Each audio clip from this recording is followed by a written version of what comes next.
Hey everybody, Finch here down at the beautiful Holywell Golf Club, and I'm going to be playing a match against Josh with this thing around my neck. No, it is not the latest from Prada. This is a Tour Striker Smart Ball, and I've been wanting to do this video in a while because with training aids, you know, do they actually help? Because there's so many of them that try and fit you into a certain type of swing, and this training aid in particular is very popular with the Tour Pro. So we're going to be having a look at what it does.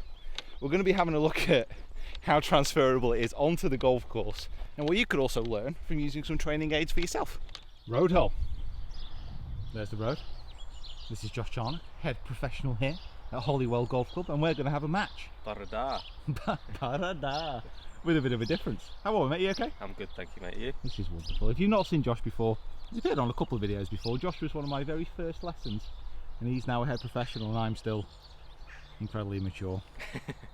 Got a house, got a kid, got a proper job. That's debatable. I know it's debatable. I'm trying to build you up a little bit though. He's still the same guy. Right, hit away, mate, and I'll get suited up, as it were.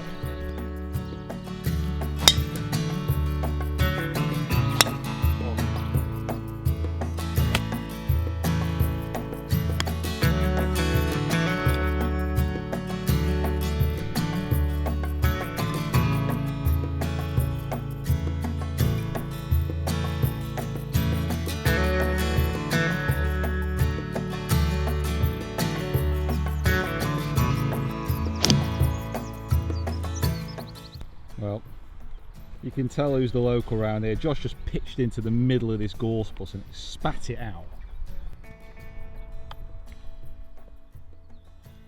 Go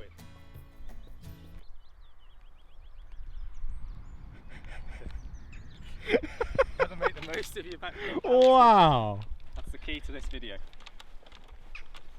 So you don't think people should be using train aid while just chipping? get good bounces. Okay.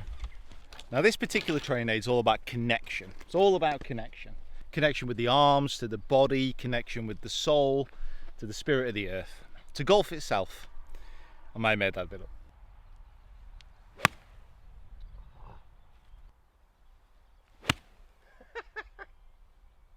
So these are, you say the tops of mine shafts, mate? Yeah, so you have to cap them when they collapse. Do the collapses often happen? I'll show you one over there where the mower went across it and the back wheel kind of collapsed it. Are we safe here? Should be alright. Don't put it too far into the rubbish. It's one of the charms here at Holywell. You never know when your last shot is going to come.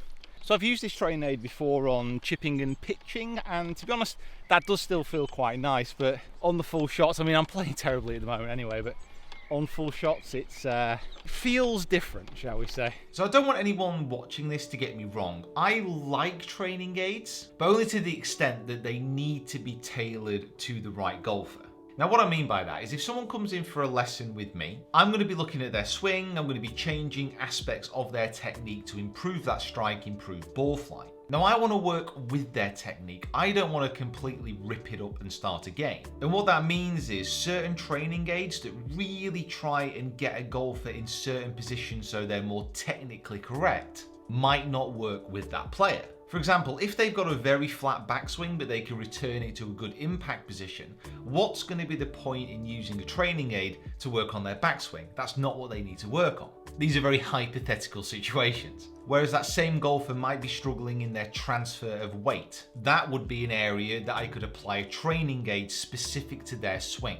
So what I say with training aids is don't just get one off the internet. Get a lesson first and let the pro actually give you some advice about which training aid would best suit your game. You don't want to be going on the internet and just buying random stuff in hope that you're going to find a cure. It doesn't work like that. So get yourself a lesson, let them tell you what training aid that you might need for your technique and why, and then go spend some money. You can still spend some money, you're welcome. Just going to stop here by Josh's ball before we get all the way down there to mine.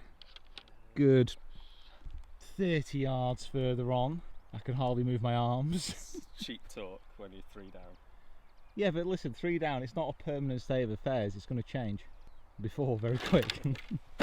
The only way I'm going to win this is if one of those mine shafts actually collapses on you.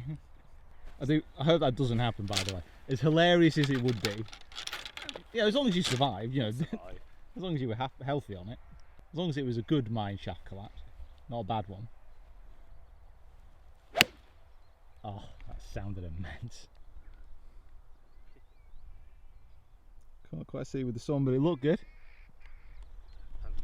Did love it. It sounded great, that. Look at this for a green. This is crazy. Like an hourglass shape in a bowl. I actually missed. I didn't record my approach shot annoyingly, but I've just missed the bowl. Wow. Wowee. Absolute player. You can take that one away, mate.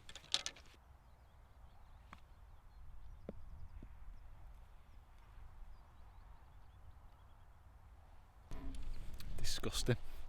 Well, this isn't turning into the most conclusive test in the world. I'm 4 down with 4 to play. And this training aid is used by a lot of the world's best players. So I know Justin Rose really likes it. I've seen McIlroy use it before. You know, it's got some pedigree. And I know this isn't its natural environment, but it's still expected to perform. Oh, par 3.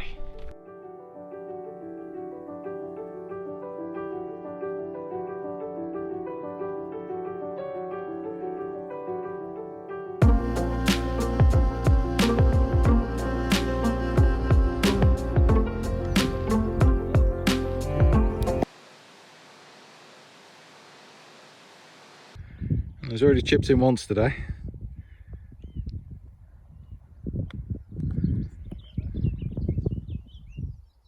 Not bad. Love courses with a bit of intrigue. That's an old kiln down there. This whole area was mines. This is a little quarry. That's a great camera and putter.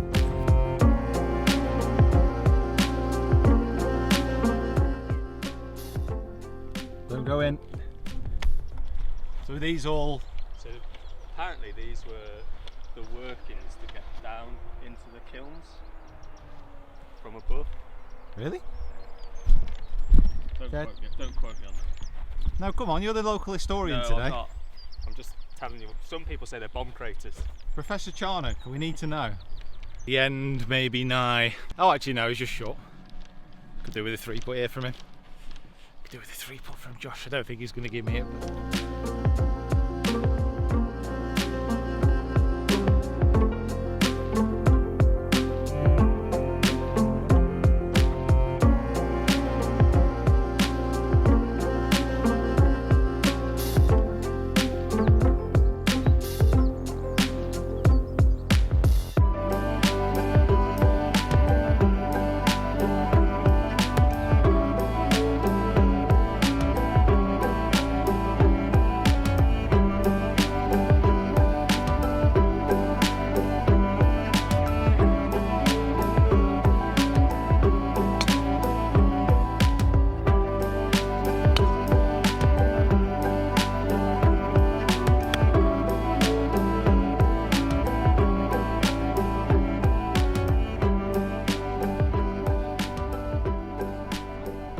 Well, mate, well done. Thank you. Epic victory. Well, easy victory. Yeah, Do you- probably better. Do you not think you're going to be playing with a train aid soon? No, No. but it is a good training aid. Are you sure? I mean, Just not for full swing. listen, I know it's only a 9-hole test, but I mean, the evidence seems to be that. I mean, I've got an amazing repeatable swing, so if it doesn't work with me, like, who will it work with? My dog likes mine. Your dog could swing it better than me at the moment. We've got up to North Manchester. The first hole is short and incredibly tight. And I'm joined here by Mr. Matthew Fryer. How are we? I'm good, mate. I was 2 locked down. metres. It was testing, but interesting and productive. Testing and interesting and productive. Yeah. The sound of your new album. Yeah, exactly. Coming out in stores soon. So again, trying out the smart ball on the course, and then we'll also chat to Mr. Matthew Fryer about what his favourite training aids are. Got a plethora of them in my bag. Literally, it's like Mary Poppins' bag that they'll just keep coming and coming. Yeah. Oh, hello. Wasn't far away from a shank, that one. Just saying to Fryer, this is literally the first time that I've worn proper trousers in about 2 months, because it's been so warm here in the UK and really not left the house. It's just been pyjamas or shorts. And then when I've been back playing, it's been so warm I've worn shorts all the time. You know, just in case you were wondering what I was wearing. It's going to be a new part of the channel. Fashion with Finch. I don't think it'll be the most popular feature, to be honest. I got some mug bags.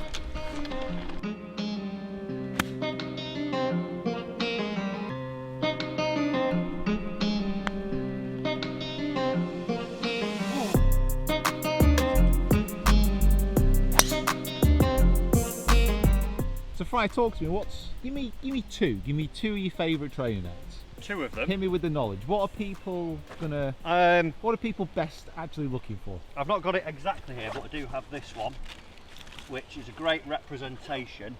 Oh, my wing nut off on my other one. As to where club face is. So at the range, nice, I've got a club with I've got an actual tee on it, and the range mat tees.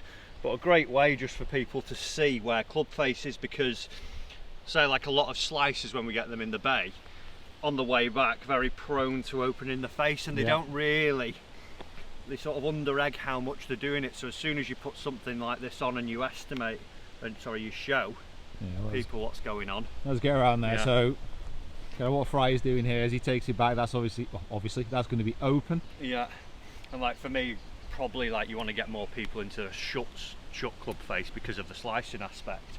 So like saying, can you get the pointer looking up at the sky, and straight away people will be here, down, and then getting them to understand how the wrist works. So that is one thing, you know, $4.99 from Amazon. Can't remember what it's called. Roll-son. Yeah, little magnet thing, and it's just so effective just to show where face is pointing, alignment. It's just handy for everything. I like that. And just shows, I tell you what, shows what would be a close in the neutral position as well. Yeah, going back. so for me, like I work around like what's the toe doing a lot in my lessons. So if we were looking at neutral, we would have the toe at like sort of 45-degree angle, the leading edge of the club looking at my spine, somewhere around there. Someone who's generally open, we would see it laid back, so now we see the pointer up towards the sky a bit more. Then if we were going closed, we would see the pointer down at the ground, and it's all just coming from my wrist positions there. So it's a great tool to just gauge what's happening with your face. Love that. Second one, probably one I use a lot myself at the moment, because I don't have much hinge in my golf swing, is that the swing eye, you know, classic one, and easily put onto your, easily he says, easily put onto your grip, lined up. You get that square with your leading edge, and then looking, oh, your thing's gone, looking just to get some set on the way back. Again, a lot of people don't really understand how the wrists work sometimes, and we get that rolling instead of the hinging and actually creating any leverage in the golf swing. So a key part to getting that is how this lead wrist works, and it's just a great tool for you to feel that and get that happening in the golf swing. So they're probably my two favourites. There's only really 4 that I coach with, I would say. Okay. Most of the time. If it was like, if I was going to say the desert island scenario, if I was going to a desert island and I only got to take 4, you know, these are 2 of them. I don't know how many people want golf lessons on a desert island. What kind of sick kidnap situation is this? You go to a desert island and all you can take is 2 training aids. So I just want to say thank you to Matt Fry there for his input. Thank you to Holywell for having us down, and thank you to North Manchester for having me down as well. Get down into those comments below. Let me know what you think about training aids. Which ones have helped you in your game the most? Remember to like this video. Remember to subscribe to the channel as well. I have to say that the Smart Ball, I really like it, and I've been using it on the course for a few days now. And then I played yesterday, and I don't know if it's a coincidence, but I was swinging it much better. I was striking it much better. But that is something specific to my game that I need to work on. Getting that connection, not letting those hands take over the body, not letting the hands become the dominant part of the swing. So remember, get training aids which is specific to you. So I just want to say massive thank you for watching. Make sure you subscribe to the channel if you haven't already. Get down into those comments and like the video. And we will see you down here next time.